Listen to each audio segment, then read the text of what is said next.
I'm John Vanas, and I'm here with Jeff Egan. And we're going to be playing Jeff's first game of Kings of War this afternoon. So we're going to run him through an intro game. I set up the armies in the terrain, and we're going to teach him the rules and see what he thinks about it. Sounds great. Let's do it. All right. Okay, so basically, Jeff, what we have here is a basic 4x4 table, and then we've got two armies that are about 1,000 points each. Little bit over, but that's just, I wanted to keep it simple. So you've got some archers. Both armies have the same thing. Some archers, some cavalry, some infantry, some characters. Right. Kind of a rough smattering of both. Jeff has gone ahead and picked the elves today. So let's run through what you have in your elf army.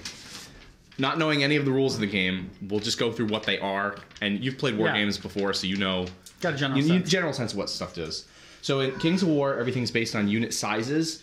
You have troops, regiments, and hordes.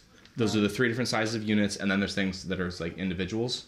War machines and characters. War machines and characters. They're called individuals, yeah. There's another type called monster. We don't have any monsters here. And then these are cavalry, but these are large cavalry. Similar to what monstrous would have been in Warhammer, they have large. Sure.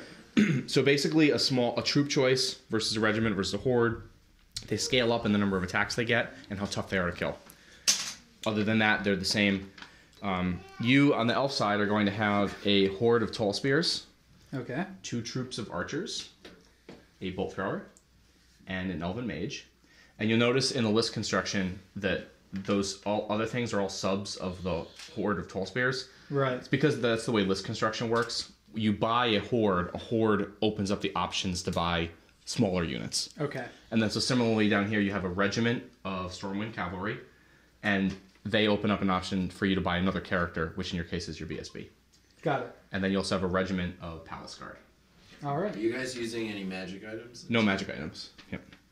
And then on the Abyssal side, there's a regiment of Abyssal Guard, and attached. They're not attached. I don't want to make it sound like they're attached. It's part of the list building composition restrictions, right? Sure.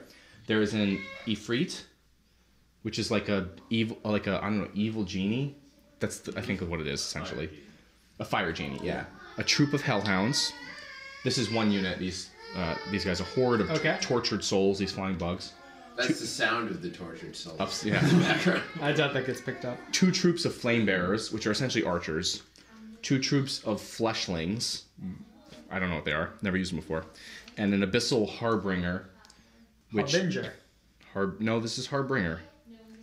Unless I wrote it down wrong. You very well might have. I could have. It's very possible. I bet it's a harbinger. Let's look it up. And this guy's he's like a BSB essentially. Got it. He's very similar to your BSB. All right, so that's what's in the lists. The basic sequence of the game is I go, you go. In my turn, I do everything. In your turn, you do everything. Right. So we should start by dicing off for who deploys the first unit. All right. All right. So I got a 6. So when I win this roll, it means I get to choose who deploys first. Sounds good. So I'll go ahead and deploy first because I've played before. Perfect gentleman. So I'm going to go ahead and just put down a unit of my Abyssal Guard.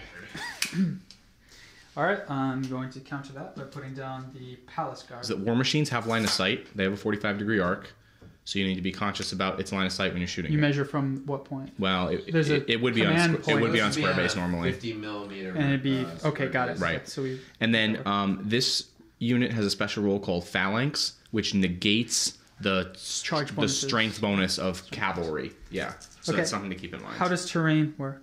Okay, so terrain comes into 4 different categories. The ones we have here are this will be counting as a hill. Mm-hmm. Let's call it 2 here. It's like tier 1, tier 2. Sounds good. Hills modify your height for line of sight. Bumping them up by 1. Yeah. Well, it's by the number of inches. So let's say this one's 1 and this one's 2. Sounds good. For the top, right? So infantry is a 1 height. If it's up here, it would be a 2. If it's up here, it would be a 3. Sounds good. Cavalry are a 2. And I think that's all we have. War machines are 1. War machines are 1. I think that's all we have for heights that would matter. Monsters are big. They have Sounds things. good. So we have 2 buildings. Large cavalry is a 3. Oh, large cavalry are 3. Yeah. We also have a building, another structure. Yep. So these would be just impassable. I think they're called blocking terrain.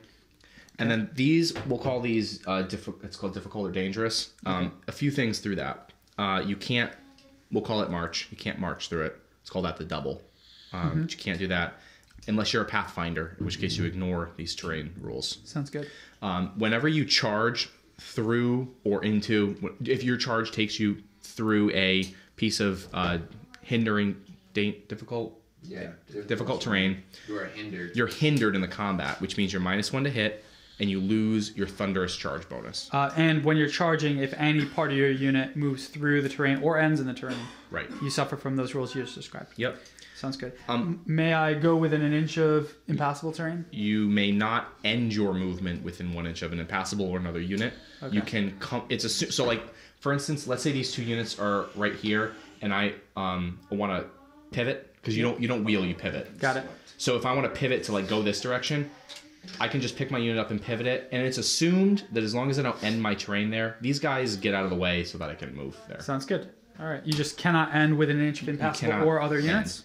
Right. And you can move through your own units as long as you end an inch away from them, but you cannot charge through your own units. Thanks.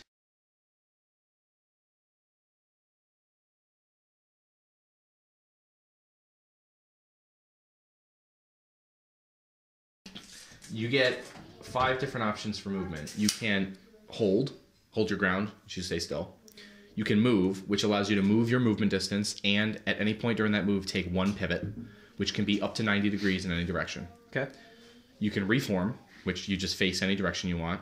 That's your whole move. Sure. You can move at the double, which is essentially like marching straight forward. Or you can charge. Charge does include 1 pivot at any point during the charge, and it's double your movement. Sounds good. If you make contact with the enemy, then there's a like a slide maneuver to get them into combat to line them up. And there's something to do with command points in the unit, which is at the center of the front rank. Right. The center guy in the front rank of each unit is your command model. Unit leader. Unit leader point. The unit leader point determines your line of sight Okay. and your range and your range. range for charges. Yeah. Okay, and do you get a 45 degree of sight from that point? Just from the unit leader point. Right. Got it. So essentially, tactically, what that means is that your unit has that line of sight, but it's giving up that line of sight. I understand, yeah. So Yeah. it could be blocked. Okay. It can be blocked. Individuals, the solo characters that move by themselves, they don't join units. They get essentially a free pivot at the start of their movement. They can face any direction, and then they're also nimble. So they get effectively, like if they were just moving straight up, they could take kind of like 3 pivots during a normal move. Right. Okay. All right then. All right. Well, let's continue deploying. Okay, next. so you have a unit of Palace Guard over there. I'll throw a unit of Hellhounds up on the hill here. Scorned. Like a nerd scorned. Like a nerd scorned, yeah. All right. The bolt thrower is done. It'll be like Ape is dead. Warhammer is over. Bro. I hate Age of Sigmar. Yes.